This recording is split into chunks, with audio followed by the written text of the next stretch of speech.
everyone, Mark here from Trimungus. If you're at this video, that means you clicked on the bonus link in our episode from that 70's song show. Tim, what year was that episode with Hotel California? 77, I believe. All right, which would have been episode number 8. Yeah. So in episode 8 of our show, that's 70's song show, Jessica's nostalgia pick was Hotel California. And, you know, we started talking about how the creepiness of that song, and that's when Tim first dropped the bomb to our viewers and listeners that we also are all paranormal investigators and had a lot of experiences around that. And so we decided to have some spin-off content based upon that. We could talk about that specifically. So first and foremost, if you didn't know this about me, I've been a paranormal investigator, researcher, author for a very long time. At this point, I started investigating when I was in high school, so it's been over 30 years now. It's hard to believe. I grew up in a haunted house, had lots of paranormal experiences. I've had 4 books published through Schiffer, so I've got books out there, which I'll have links in the description, or I don't know if those even books are in our shop or not, but they're out there on Amazon and anywhere else, schifferpublishing.com. So I've got 4 books out there on the supernatural and paranormal. Tim, you and I go back 20 plus years, and we've lived in houses together that were haunted. We've been investigating together since around those times. Jessica, that was one of the new worlds that I brought you into when we first met in 2012. Very quickly, I both brought you into not just an investigation together, but it was also one of the earliest multi-camera live stream productions that we did before we even thought we'd be a production company, even before our parody videos and short films and all that kind of stuff. We would go to a wonderful place that's still around today. Of course, the owner that was that we knew and loved, Sal. He's since passed away, but it's changed hands. It's still a very active place, and you can still book it. It's the Shanley Hotel up in Napanoch, New York, in New York State, in the Catskill Mountains. And I first got introduced to this place through a good friend and colleague of mine who also passed away this year, Mary Gasparo. She was one of the members of my paranormal group, which was Chester County Paranormal Research Society. So if you've seen Tim in previous episodes, drinking coffee, he's got the CCPRS mug that was from my group that I started back in 2005. I'm wearing one of the old school shirts as he's slurping. I was trying to slurp it. That didn't sound right. I think that was not a good slurp. Okay then. It's just not going to happen today, I guess. I don't know. Yeah. So Mary invited me to an investigation up at the Shanley. At that time, she had a radio show on the Uber Radio Network. And I was just getting back into internet radio and eventually picked up a show and had a show on the network as well. And so I got invited to go and be in an event at the Shanley Hotel. And I can tell you, from the very moment that I got there to this day, it's probably one of the top places for haunted and paranormal activity that I can say from firsthand experience, from physical evidence that we've gathered to just the atmosphere and the vibe of that place. It's like stepping back in time when you step into the place. The way that Sal had the place, furnished and decorated, it was like you step back into the 30s, at the heyday of this hotel. Hotel is, a rich history of events that have happened there, but it's most notable in this modern times for its haunted and paranormal activities. So, gosh, the last time though all 3 of us was there was, I gotta say, I think it was Halloween 2014. Yeah. Yes. We were there. We were doing a 2-night investigation, but we were also doing a live stream broadcast. So we had the place wired with cameras, and audio, and paranormal gadgets. Actually, depending on how ambitious I may within this video, you may see a clip or reference to, because I actually found the recorded footage from that broadcast from back in 2014. So I'm hopefully find a way that I can digitize some of that and possibly get that out there and share at least bits and pieces of it. But I just want to talk about, the paranormal experience. Tim and you and I lived in a house in South Philadelphia together that was haunted. That was probably one of some of your most significant experiences, which we'll get into that maybe in another time. Sure. But I want to talk more about the Shanley. So, Me too. Jessica, I think one of the best pieces of footage we have, which is actually out on our on my personal YouTube channel, BB's Videodrome, which will be a link here in the video, and we'll actually show this video within this context of the story. If you want to set this up for us, talk about your particular experience at the Shanley Hotel that we actually have the video of, about the clock. Sure. So a little bit of context for that's necessary for explaining the story is explaining the layout of the hotel a little bit, because it had a great room or or a lobby, but there's lots of seating and plenty of space for a large gathering of people. But then off of that is a gift shop in one direction that's next to stairs that can go up to the second and third levels where there were rooms for folks to stay.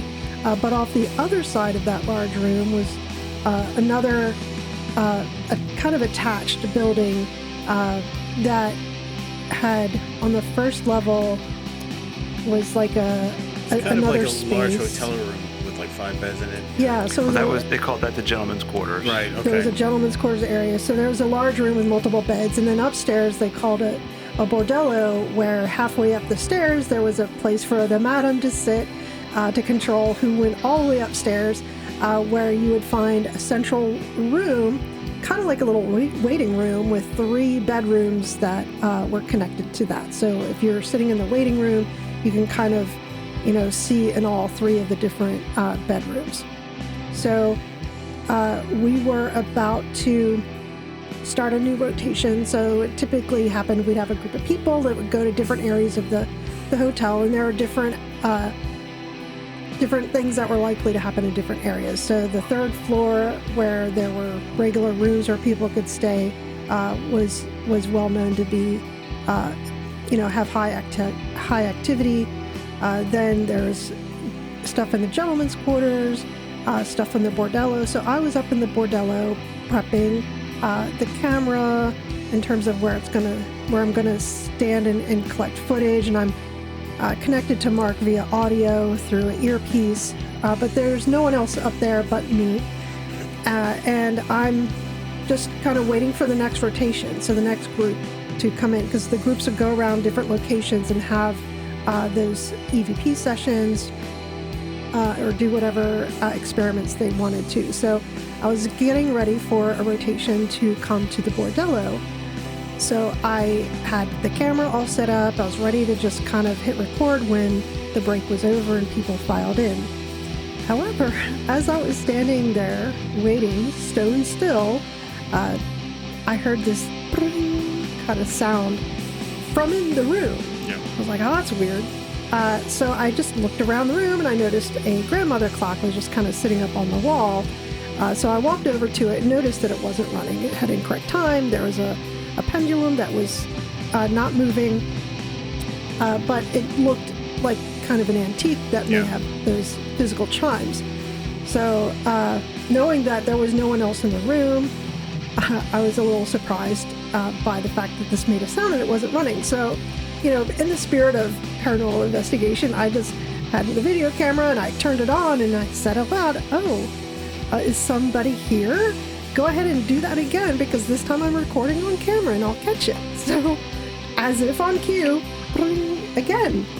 And I had it on camera at that point. So it was like, okay, there might be something here. So over the earpiece, I was like, Mark, and communicating with him, because I was excited with a group about to come into the space. Sure, yeah. Because it seemed active. Unfortunately, there was a rescheduling of where folks are going, so no one was actually going to come into the space at that time.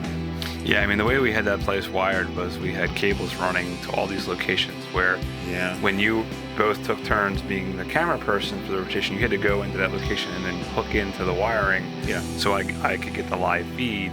while you're also recording at the camera, and that was what Jessica was doing. So let's go ahead and let's watch that clip, just the actual clip of that, and then there'll be a link in the video for the full clip where Jessica talks about on location, her experience like she just explained. So let's go ahead and watch that clip. Do you want to make the clock sound again? I'm recording this time. Can catch you.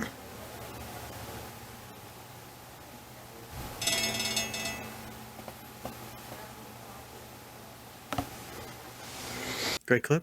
Cool. Yeah. So, and Tim, I know that one of your most profound experiences, maybe in paranormal, but also specifically at the Shanley, yes, took place at the Bordello. And I can say quickly that the very first time I stayed in the Shanley, I stayed in the Bordello in that middle room and had something come in and sit on the end of my bed. Within I felt like within minutes of me laying down to go to sleep, there was something came in and sat at the end of the bed. Yeah. And it was just very active, and I just knew that and funny, it was so late, and I remember being so tired. I'm like, just come back tomorrow when I'm more awake and I can actually talk to you. It was like when people were paying good money to go there and stay there and have the experience. I was like, I'm tired. I'll talk to you later. It's old hat for you, Yeah, but it was still.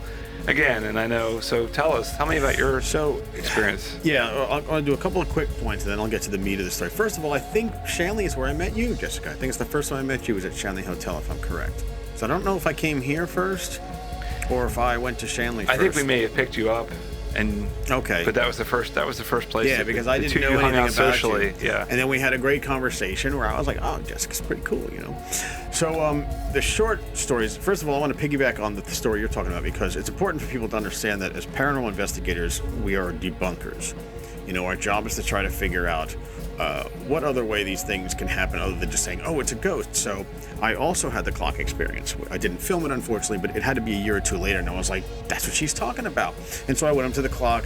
I saw that it wasn't running. There's no batteries in it. There's no plug. I tapped on the wall. There's no wall on the other side because this is like a treehouse, this Bordello thing. You go up these stairs that turn, and you got these little treehouse-like central room and 3 rooms. Yeah, it was like an addition that was added to the original building of the hotel at one point. So there's nothing that can hit it from the other side like that unless there's a bird playing pranks on this side of the wall.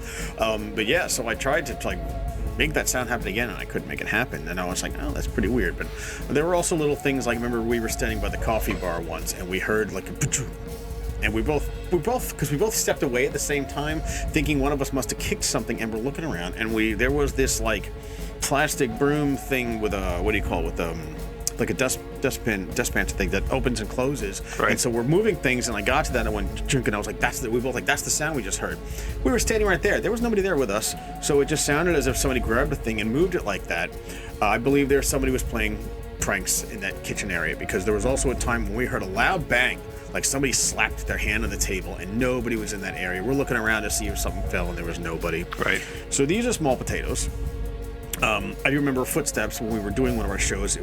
Rick was upstairs on the bed, and we heard somebody walking across the floor, and I went up to look, and he wasn't on the floor at all. He was laying on the bed listening, So the first time I stayed there, I think I stayed in various places. I stayed in the Bordello twice. The first time I was nervous because I was still at that point where I was afraid of ghosts, sort of. Like I didn't understand what we were dealing with exactly.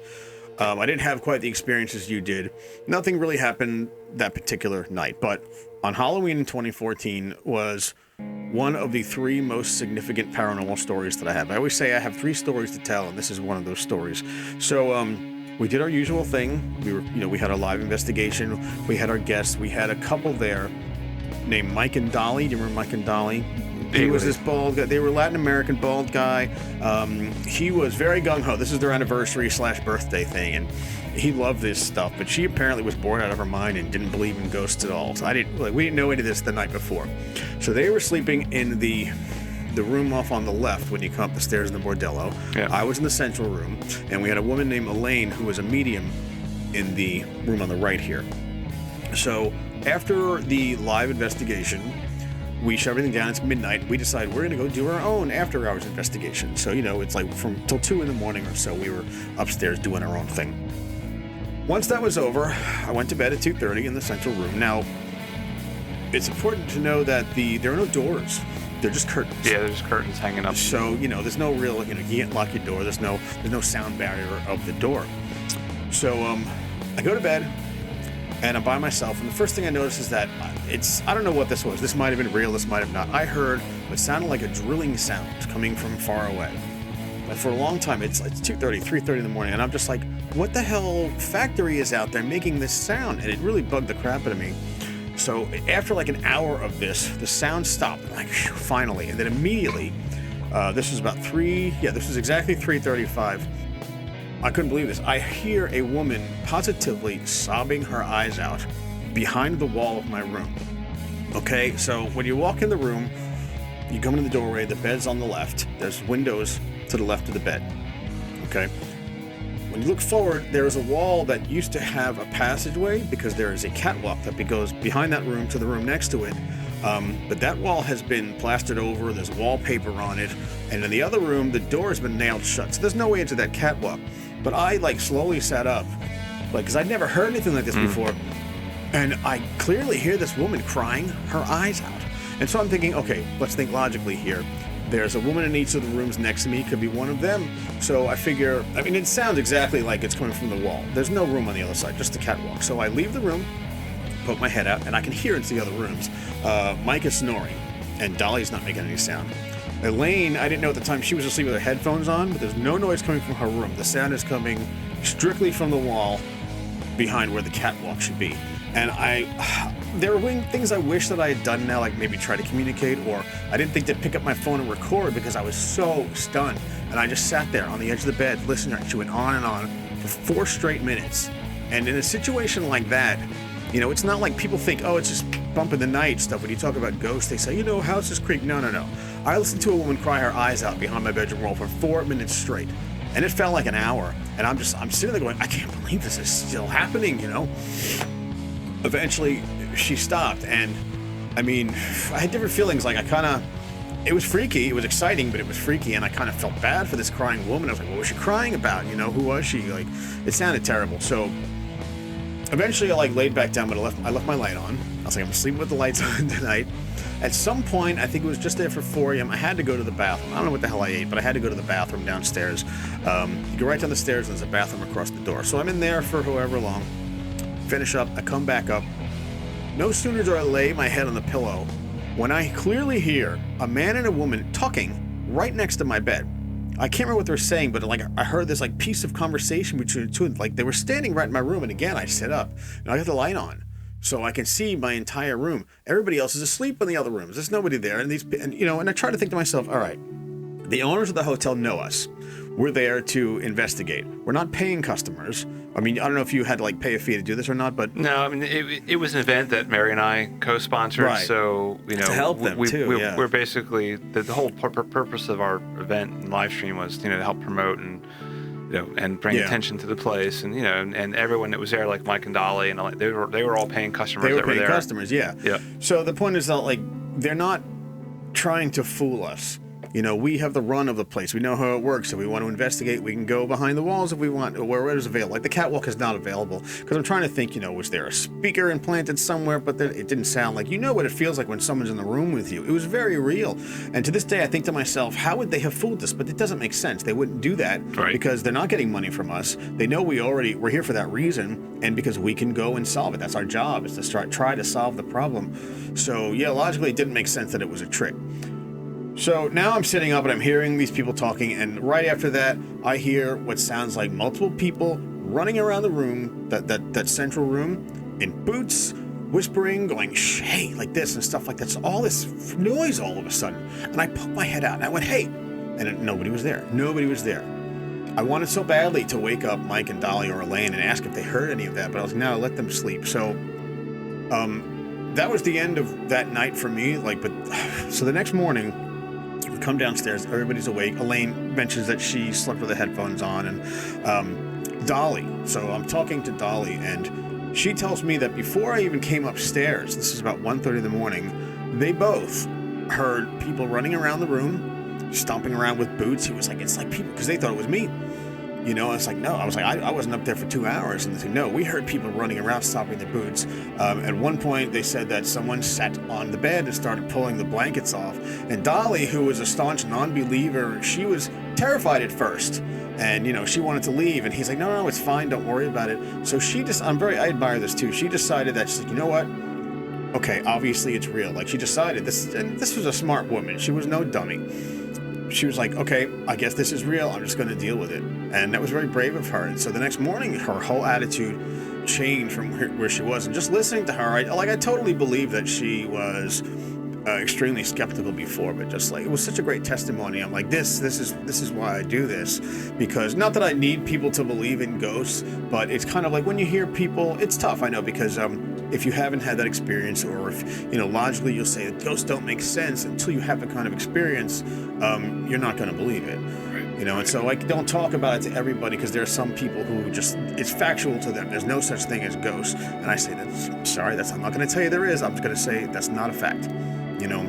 Well, you had said this earlier, you know, like as a paranormal investigator, we tried to go into debunk, and I want to kind of clarify. I mean, I'm a believer, right? I'm a believer of the paranormal and supernatural. Sure. And again, I've had enough firsthand experiences growing up, just over the years. You know, great, small, some, you know, more significant than others. So I really wasn't trying to convince anybody else. And when I formed the group in 2005, you know, I wanted to come at it with a more pragmatic, kind of like scientific based. You know, we're gonna use protocols and processes and be repeatable the best that we could, and try to like really just, you know, it was about trying to gather physical evidence, trying to find patterns, and trying to educate folks. So, but yeah, I mean that the Shanley Hotel, I mean, it's still around today, but you can book it, you can go stay there. They do investigations still there. But you know, that what you talk about, I mean, that was just one of many experiences. I know, Jessica, you had another experience going up on the 3rd floor, where you kind of ran into like an energy, for lack of better words. I remember in 2013, before that Halloween 2014 investigation, I was there with my stepfather, who's also the co-author of 2 of my books. We were there for a paranormal conference for 3 nights, 3 days. And Jessica, you were in the UK at the time on a trip. And so this place, the hotel was booked. Yeah. And so the only place for me to sleep was on an air mattress in the 3rd floor. Oh, really? So I, for all the nights that I was there, I stayed up on a little air mattress, and I was in a room all the way at the end of the hall. We should probably clarify here, because you know, the hotel, the 2nd floor is all wallpapered and furnished. All the rooms have themes and colors, whereas the 3rd floor is unfinished. Yeah. You know, the rooms are all bare, the walls are bare. It's like it's abandoned up there, so that adds to the creep factor. Yeah, and there wasn't electricity in some of the rooms. Yeah, there's no people staying up there. Yeah, it was kind of a work in progress, and you know, so I stayed up there, and I can tell you, night after night, there were things running up and down the hallway. There was things going in and out of the rooms, to the point where I could have laid there until the sun come up, watching and listening. And at one point, I just had to kind of roll over, kind of turn my back to it, and be like, I gotta go to sleep. So, you know, just please give me enough quiet peace to be able to sleep while you do whatever you're doing out there. And it just went on. You know, that went on every night. I stayed up there. Yeah. And then, you know, the 3rd floor in general is just, you know, the Joe's room, you know, where they had Joe's chair. I mean, I think during an actual broadcast, I had something kind of jump at me out of my peripheral, and I kind of jumped out of the chair, and I think we got that on video. So I'll I don't remember. That. I remember where we were sitting. I was sitting in Joe's chair. You were sitting next to me on a regular chair, and I remember, you kind of and almost fell off the chair. Yeah. So you know, it's that's some of our paranormal experiences. We just wanted to take a moment to kind of shoot off from our song show to talk about, because we kind of touched on it in episode 8 in our story around Hotel California. And so if you like this, please tell us. Do you have a paranormal story? We have other stories too. Yeah, we're contemplating whether or not we would launch this into its own series, or you know, because we can talk about many investigations, many experiences. I can talk about all the different stories and experiences in writing and researching for the books that I've written. So please tell us what you think. Share your stories in the comments, or reach out to us through the website, Trimungus.com. You can contact us there. Send us your story. I'd love to hear it. Maybe we'll talk about it. Maybe, hey, if it's good enough and we're compelled, maybe we'll try to find a way to have you on remotely. Who knows? There's all different ways Work in to do progress. video. Yeah, it's but that's it. So that's our paranormal tale. Hope you liked it. Again, shameless plug, like, subscribe, and share to our channel, to this video. Comment, tell us what you think. I'll put links to my books in the description. Tim has a fiction book out. It's called Evergreen Choose Happiness. It's on Amazon Kindle. It's a sci-fi coming-of-age story with a touch of cosmic horror for $5 if you got a weekend to spare. So that will be in the description as well. So thanks again. I'm Mark from Trimungus. I'm Tim. And I'm Jessica. Thank you. Until next time, we'll hopefully have more tales of the paranormal. Bye.